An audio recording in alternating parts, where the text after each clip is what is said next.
Commencez par assembler les lignes d'épaule. Placez le dos sur le devant, tissu contre tissu, endroit sur endroit. Puis superposez également les pièces de doublure, doublure contre doublure, et ceci sur les lignes d'épaule. Attention à bien poser la doublure dos sur le tissu dos, envers contre envers. Épinglez soigneusement afin de bien maintenir l'ensemble. L'exemple que je vous propose et je vous présente aujourd'hui correspond au modèle B, mais cette étape est strictement identique pour le modèle A.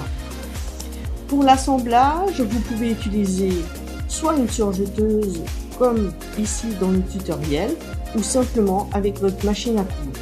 Si vous utilisez votre machine à coudre pour cet assemblage, je vous conseille le point stretch. Cette partie concerne uniquement le modèle B. Si vous réalisez le modèle A, passez directement à l'étape suivante au montage du maillot de bain. Dépliez votre maillot de bain afin d'accéder aux lignes de décolleté devant et dos. Nous allons y poser la laminette sur toute cette longueur. Commencez par bien épingler le tissu et la doublure ensemble bord à bord. Si besoin, réalisez un bâti au préalable. C'est une étape que je recommande vivement car elle facilite grandement la pose de la laminette et garantit un résultat plus précis. Pour poser la laminette à la surjeteuse, fixez d'abord les premiers centimètres avec quelques points à la machine. Cela permet de stabiliser le départ et facilite la prise dans la surjeteuse. Ensuite, assemblez normalement à la surjeteuse. Au passage des zones plus épaisses, notamment au niveau des coutures d'assemblage, n'hésitez pas à vous aider de la pointe de vos petits ciseaux pour guider le tissu avec précision. Une fois la laminette posée, rabattez-la sur l'envers du tissu pour réaliser la finition.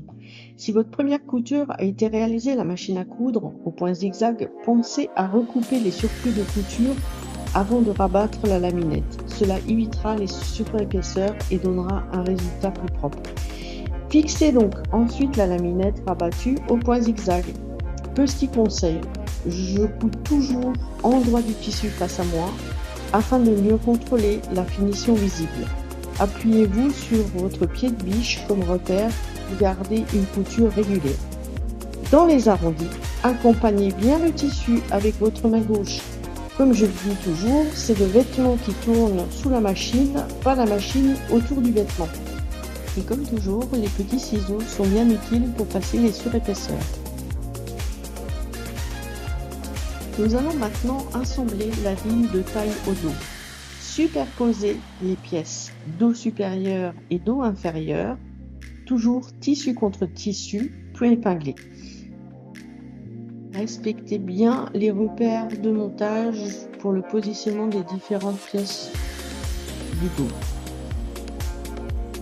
Retournez ensuite le maillot et positionnez les pièces de doublure, doublure contre doublure sur cette même ligne d'assemblage. Assemblez ensuite soit la surjeteuse, soit la machine à coudre au point stretch. Prenez le temps de soigner vos coutures pour obtenir des finitions nettes. Puis retirez tous les repères marqués au fil. Votre dos est maintenant assemblé et prêt pour le montage suivant.